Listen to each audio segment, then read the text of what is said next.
So guys hopefully आप लोगों ने प्रीवियस स्लाइड्स में दी गई इंफॉर्मेशन को अच्छे से देख लिया होगा और आज के दिन जो टॉपिक्स पूछे जाने वाले हैं उसके बारे में आपने ऑलरेडी अच्छे से प्रिपरेशन कर ली होगी। तो चलिए आपका टाइम वेस्ट ना करते हुए सबसे पहला क्वेश्चन आपके सामने पेश कर दिया गया है। इनमें से आपको इनकरेक्ट स्टेटमेंट चूज करना है। तो देखिए गाइज, जिसने अच्छे से इकोनॉमिक सेंसस कब कब रिलीज हुए हैं ये पढ़ा होगा तो उसको इस क्वेश्चन का आंसर आ चुका होगा। तो देखिए इनकरेक्ट स्टेटमेंट इनमें से हम लोग को जो देखने को मिल रहा है वो 1357 है। 1357 ये इनकरेक्ट है। 1977 में पहला इकोनॉमिक सेंसस आया था, फिर 1980, फिर 1990, फिर 1998, फिर 2005, फिर 2013 और 2019। तो ये इन समय पर इकोनॉमिक सेंसस जो है वो रिलीज किए गए हैं और जो अभी लेटेस्ट रिलीज किया गया है वो 7वां इकोनॉमिक सेंसस है। टाइम टेबल में मैंने आपको 7th इकोनॉमिक सेंसस अच्छे से पढ़ने के लिए कहा था। तो ये पहला क्वेश्चन हो गया इकोनॉमिक सेंसस का। अगेन एक और क्वेश्चन आपके सामने इकोनॉमिक सेंसस से रिलेटेड है। फटाफट बताइए इस क्वेश्चन का क्या करेक्ट आंसर होने वाला है। तो देखिए गाइस, इकोनॉमिक सेंसस हम लोग को देखने को मिलता है कि हमारी कंट्री के अंदर जितने भी सेक्टर्स हैं जहां पर इकोनॉमिक एक्टिविटीज होती हैं उन सभी को ये काउंट करता है। तो ये वाला स्टेटमेंट जो है वो बिल्कुल करेक्ट है। पहला वाला स्टेटमेंट करेक्ट हो गया। दूसरे स्टेटमेंट की बात करें तो ये सिर्फ फॉर्मल सेक्टर के ही डेटा जो है एम्प्लॉयमेंट के ऊपर उसको नहीं रखता है बल्कि इनफॉर्मल सेक्टर के डेटा भी प्रोवाइड कराता है। तो economic census formal plus informal sector के एम्प्लॉयमेंट के डेटा हम लोग को प्रोवाइड कराता है। तो ये वाला स्टेटमेंट हो गया गलत क्योंकि यहां पर सिर्फ फॉर्मल लिखा हुआ है।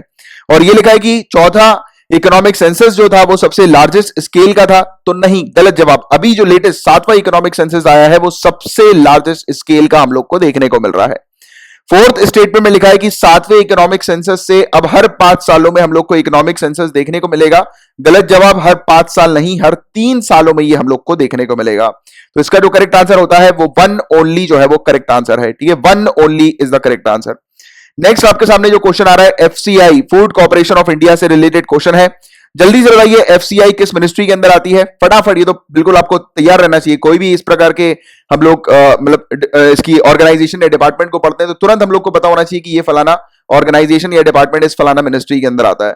तो देखो ये आता है ministry of consumer affairs, food and public distribution के अंदर। काफी इजी, काफी बेसिक क्वेश्चन है ये, राइट। तो सबसे पहली चीज तो आपको इसी पर नजर जो है वो जानी चाहिए और अगर नहीं जा रही है मिनिस्ट्री पे नजर तो जाना शुरू करवाइए क्योंकि ये बहुत इंपॉर्टेंट होता है। कोई भी टॉपिक पढ़ो पहले देखो किस मिनिस्ट्री के अंदर ही है क्योंकि कभी कभार डायरेक्ट ऐसे क्वेश्चन आ जाते हैं। ठीक है, और स्पेशली स्टेट सिविल सर्विसेज ज्यादा पूछती है, यूपीएससी स्टेटमेंट वाइज क्वेश्चंस पूछती है, राइट। कभी कभी डायरेक्ट क्वेश्चन भी आ सकते हैं तो आप लोग को बिल्कुल प्रिपेयर रहना है। ठीक है, तो एफसीआई का ये वाला क्वेश्चन चला गया। अब देखिए नेक्स्ट जो क्वेश्चन आ गया है इसमें पूछा जा रहा है कि बुवाई के मौसम यानी कि सोइंग सीजन से पहले जो प्राइस अनाउंस किया जाता है उसको मिनिमम सपोर्ट प्राइस कहा जाता है। तो बताइए जल्दी से। और दूसरे स्टेटमेंट में लिखा है कि फार्मर जो है जिनको प्रीपेड जो प्राइस जो है वो जो दे दिया जाता है एडवांस में उसको फेयर प्राइस कहा जाता है। तो ये दोनों स्टेटमेंट में सही है, कौन सा स्टेटमेंट करेक्ट है फटाफट बताइए।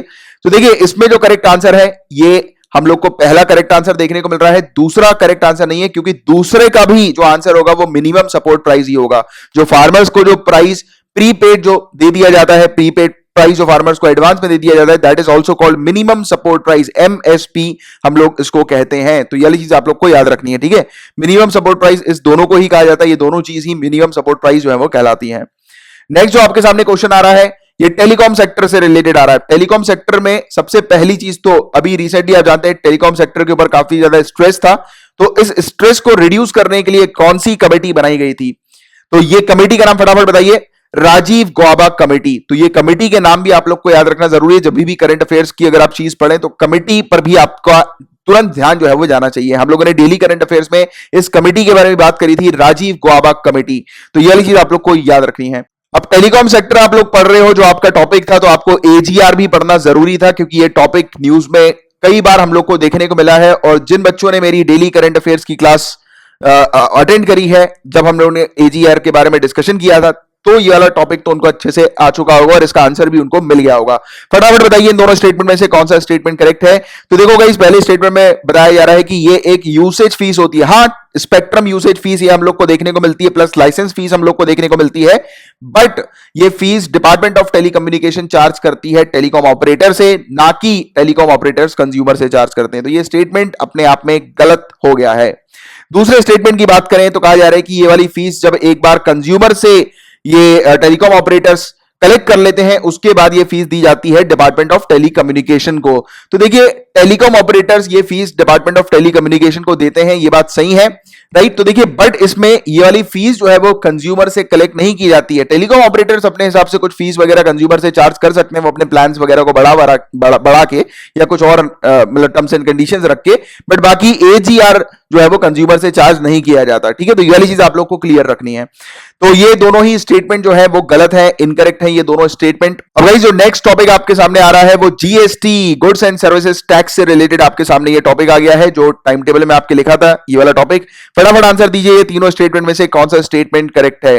14th फाइनेंस कमीशन ने इंट्रोड्यूस नहीं किया था, 15th फाइनेंस कमीशन ने इंट्रोड्यूस किया था जीएसटी को। और काफी सारे ऐसे डेली यूज के प्रोडक्ट्स होते हैं गाइस जिसमें मात्र नहीं 0% जीएसटी लगाई जाती है, मात्र 5% नहीं 0% जीएसटी लगती है। काफी सारे ऐसे प्रोडक्ट्स हैं डेली यूसेज के जहां पर एक भी जीएसटी चार्ज नहीं किया जाता, 0% जीएसटी चार्ज की जाती है। जीएसटी एग्जेम्प्ट होती है काफी सारे डेली यूज के प्रोडक्ट्स के लिए।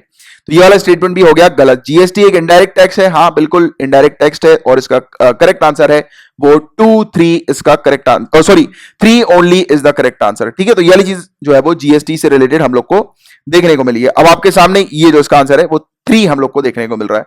अब देखिए करेक्ट स्टेटमेंट आपको जीएसटी काउंसिल से रिलेटेड बताना है। जीएसटी काउंसिल क्या है? कॉन्स्टिट्यूशनल बॉडी है।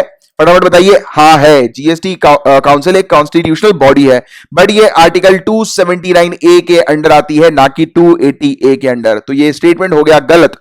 दूसरे स्टेटमेंट में क्या हमारे honourable prime minister of India head करते हैं जीएसटी को? क्या वो हेड होते हैं जीएसटी काउंसिल के? तो नहीं, हमारे यूनियन फाइनेंस मिनिस्टर जो होते हैं वो जीएसटी काउंसिल के हेड होते हैं। तो अगेन ये वाला जो आंसर है वो नन हम लोग को देखने को मिल रहा है, कोई भी स्टेटमेंट जो है वो करेक्ट नहीं है। अब नेक्स्ट जो आपके सामने क्वेश्चन आ रहा है वो एनएए से रिलेटेड आ रहा है। जीएसटी पढ़ रहे हो तो नेशनल एंटी प्रॉफिटरिंग अथॉरिटी पढ़ना जरूरी है, क्योंकि ये टॉपिक न्यूज में आया है। तो देखो गाइस, ये एक स्टैट्यूटरी मैकेनिज्म है जो कि जीएसटी के अंडर आता है, बिल्कुल करेक्ट। हाँ, एनएए एक स्टैट्यूटरी मैकेनिज्म है जो जीएसटी के अंडर हम लोग को देखने को मिलता है। और इस नेशनल एंटी प्रॉफिटरिंग अथॉरिटी, इसका कोर फंक्शन, इसका मेन फंक्शन क्या होता है कि ये इंश्योर करना कि जैसे ही जीएसटी रेट्स में रिडक्शन होता है वो रिडक्शन कंज्यूमर को मिल सके। यानी कि यहां पर जो इंडस्ट्रियलिस्ट होते हैं, मैन्युफैक्चरर्स होते हैं या फिर रिटेलर्स वगैरह होते हैं, वो ज्यादा रेट जो है वो चार्ज ना करें कंज्यूमर से जीएसटी के नाम पर। अगर जीएसटी के रेट्स, स्लैब रेट्स में अगर या फिर प्रोडक्ट्स वगैरह के रेट में अगर कोई भी चेंज आता है तो वो चेंज जो है उसका बेनिफिट कंज्यूमर को मिलना चाहिए। तो ये नेशनल एंटी प्रॉफिटरिंग अथॉरिटी का मेजर फंक्शन, मेन फंक्शन हम लोग को देखने को मिलता है। तो इसका करेक्ट आंसर 1 और 2 बोथ जो है इसके करेक्ट आंसर हम लोग को देखने को मिल रहे हैं। अब नेक्स्ट जो क्वेश्चन आपके सामने आ रहा है ये अगेन जीएसटी से रिलेटेड ही आ रहा है, काफी बेसिक क्वेश्चन है। तो जीएसटी का कंसेप्ट जो है वो कहां से ओरिजिनेट हुआ था? क्या यूनाइटेड किंगडम से ओरिजिनेट हुआ था? नहीं, कनाडा से। कनाडा से ओरिजिनेट हुआ था ये वाला कंसेप्ट जीएसटी का।